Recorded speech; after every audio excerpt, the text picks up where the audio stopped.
I want to talk about the Triple H troll video.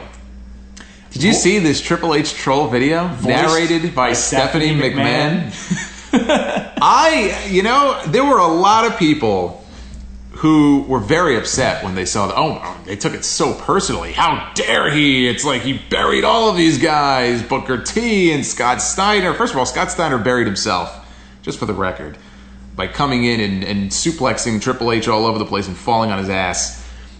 But it was just a collection of clips of guys that Triple H has beaten over the years. And a lot of those clips came from what I call the Reign of Terror in 2002, 2003, where he did put a lot of guys down. Some would say that it helped make him a stronger champion. And I say that there were guys who unnecessarily were knocked down the card at that time. And so we had Booker T, Kurt Angle was in the video, Goldberg was in the video.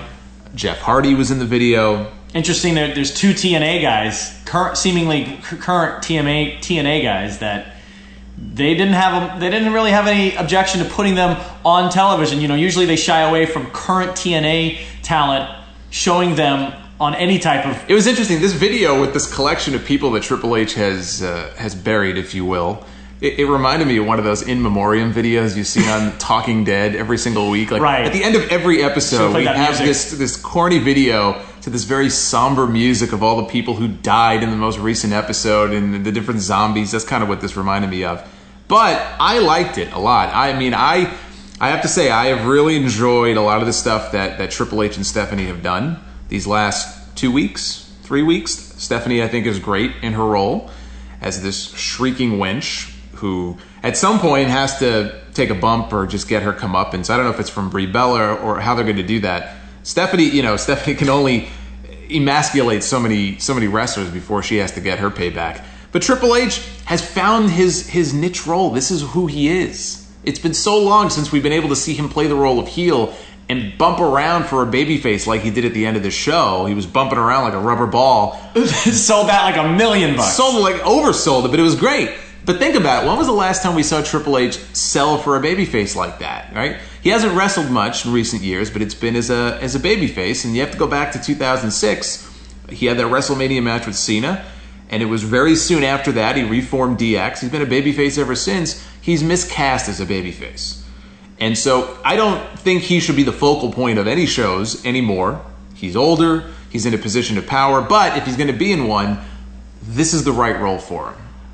My thing has always been, as of late, I guess it's one of those things where I'm never satisfied. Maybe I'm predispositioned to not be satisfied. Because, of course, I've been bitching and moaning that I want Daniel Bryan into the title fold. And then when he gets in the title fold, I'm not happy with exactly how it's being presented. So you're like every internet wrestling fan. Yeah. Listen, here's my thing. Yes, we love Daniel Bryan. Daniel Bryan just won the champion. Oh, we hate Daniel Bryan. No, I don't hate Daniel. I love Daniel Bryan. You're going to hate him on Monday. You are going to be one of these people where after he wins the championship, don't you think Daniel Bryan is overexposed? Don't you think he's stale? And then I'm going to have to slap you in the face and knock some sense into you. There is a charm to... The underdog. There's a charm to the underdog, but even more so than that. There's a charm to going against the grain, because not only do you have Daniel Bryan as the underdog, but you also, at one point, no matter what, anybody who wants to say that it wasn't true, they had no plans to put him in this title picture. Well, look, I've been saying that. For how long have I been saying that? You listen to the show every week. How long have I been saying? I agree with you 100% on that. But we are here. It'll be very satisfying. We'll get into the predictions in a second. But the thing is, what I'm saying is that there's also an appeal to not only wanting your guy to win, but they're also sticking it to the company. You know what? We're not going to accept the Big Show versus Randy Orton at the Survivor Series, which I was at live. We're not going to accept Bautista coming back in the Royal Rumble, which I was also at live. It was very frustrating, and we let them have it in Pittsburgh. You're welcome, by the way. And but there is also that appeal of like, well, they don't want this to happen, so we're going to stick it to them. So when you take the underdog and you also take, we're fighting the man, we're fighting the company. I think that there are those chosen few that like the fight better than the actual result. They don't even once they get the result, they have some sort of, oh, okay, great, yeah. Yeah, no. Look, there's something to be said for the thrill of the chase. Right. But that chase has to have an end at some point. Now, this chase has been going on since August. And then you get married, like our Norwegian couple. That's right. The chase is over. The chase is over. You get married, you get complacent. So here you go again with Marty Jannetty breaking up. You get fat, and anyway. I'm going to be single for the rest of my life. I was just going to say, and how's your wife? Ladies, I am single. No. Look, there is the thrill of the chase. This chase has been going on for a long time now. Whether that was the intent for it to climax here or not, I don't think it was. But it likely will.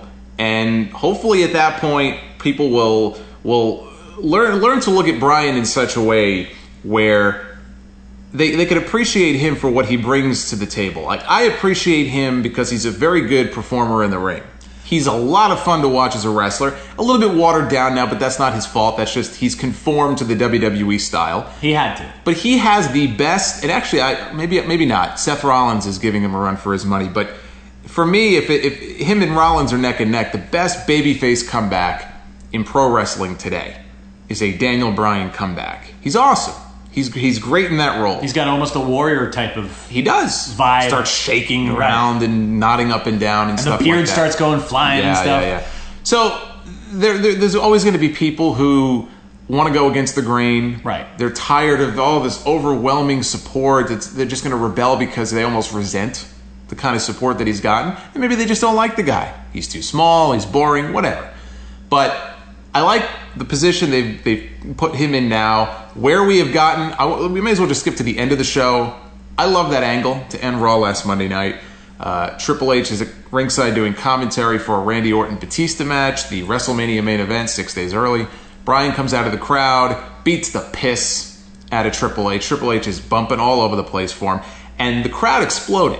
You never know what kind of reaction you're going to get. This place came unhinged. This is the only time, aside from one kick on that Raw in Chicago, that we have seen any offense from Daniel Bryan onto Triple H. This is the Daniel Bryan that I think a lot of people were hoping to see a long time ago. Right. Yeah, you can only get beat down for so long before enough is enough. And you got to let him go out there like a pit bull, like a bulldog, and just tear ass. And that's what he did. That's what he did on Monday night. Triple H was almost selling him like Shawn Michaels sold Hogan at SummerSlam. It was somewhat comical, but it was a little bit over-exaggerated selling. Yeah. You have Daniel Bryan, how much does he weigh? And Triple H feels it. Triple H sold it like the Big Show threw him around the ring. He did. Triple H probably sold better for Bryan than he ever did in a Big Show match in his career. And Bryan took a kendo stick. He was whipping Triple H with it. Somehow in all of this, Triple H's shirt came unbuttoned so he could show his chest off. Like, I don't know what the hell happened here, but it was great. I loved it. I loved the end of the show. Bryan was awesome here, and he was also awesome. You heard a little bit of the audio there in the intro from Backstage Pass, which is the Raw postgame show on the network. They allowed him to cut the kind of promo that I wish they would let him and others do on the main show. That's the sort of wrestling promo that can really sell a pay-per-view main event, and we got it, but it was on the network in the post-show. I don't know how many people saw it, so I wanted to play some of the audio there, but he did one of those things that I love. He looked dead at one point, he looked dead in the camera. He didn't look off camera like they do in those backstage segments, like they're reading off cue cards. He looked dead in the camera. He was talking, in this case he was talking to Triple H, but really he was talking to the audience. He didn't have some... I talked to Noah, I talked to you about this the other day. If I had to criticize Bryan for one thing that annoys me, it's that a lot of times when he's on TV or he's cutting a promo, he has this look on his face, like this smirk, like he's about to crack up laughing. That does annoy me. If I had to pick one really thing that irks me about him, that would be it. And there was none of that here. He had his game face on, he was dead serious, and he said, "You can't beat me." Basically, I'm going to beat your ass, you can't beat me. And it was great. I loved everything about this angle to close the show. As a show, it was okay. It wasn't the strongest go-home show, but hey, you can have a dull show, but those last 5 minutes can tell the tale. They ended strong, and that's what matters. I liked what they did on Monday. My one criticism of this program has been Daniel Bryan has not gotten anywhere near equal mic time as Triple H. And I think that Daniel Bryan can have good promos, can have great promos, and also needs work on his promos. And I think really the only way you work through it Well, he's going to have the chance now, because whether he wins the title or not at the pay-per-view, going forward, he's essentially the number 2 guy in the company. Right. or number 2 or 3. He's in that upper echelon. He's made it. Kind of like there was a point where Punk made it. We felt like, okay, he's in that upper threshold. You know, maybe he'll be knocked down for a program or two like he kind of was before he bailed. And kind of like what they did with Bryan and the Wyatt family. But Bryan's there. He's like a made man in that company now. And he's going to have the opportunity to cut more promos and do a lot more stuff on TV. Hopefully he'll get better and better at it as time goes on. One other thing I have to just mention about this, though, I was amazed by how many people, when this angle was over, their first reaction wasn't, oh, that was so great. It was, well, I guess that means Daniel Bryan's not winning at the pay-per-view. Because if he gets the upper hand at the end of Raw... He got the upper hand, that must mean Wrestling 101. He's losing at the pay-per-view. Now, that is traditionally how things were done. It's not like it's universal 100% of the time that's accurate. Use your brain, people. Use your brain. Doesn't matter. All these formulas and all this stuff goes out the window because nothing that they have done these last few months makes any sense. So we are where we are now.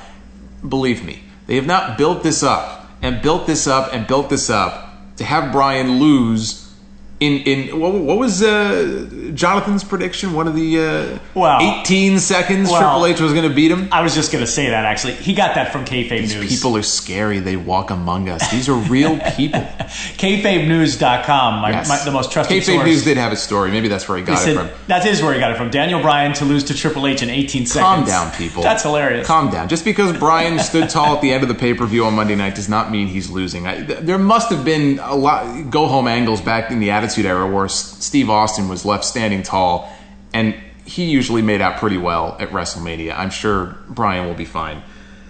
Last thing, just to talk about Raw before we move on. Yeah. Steve Austin joined Vince McMahon. He joined the devil himself. Maybe Daniel Bryan will join Triple H. But Austin won at 14. He won Austin won at more than a few WrestleManias in his day. Although actually that was he lost his last one. He did, but I was thinking about 18 actually. That show he beat Scott Hall, that Raw before, was when he and The Rock got beat by the NWO. But The Rock took the fall technically in that match. Right. Anyway.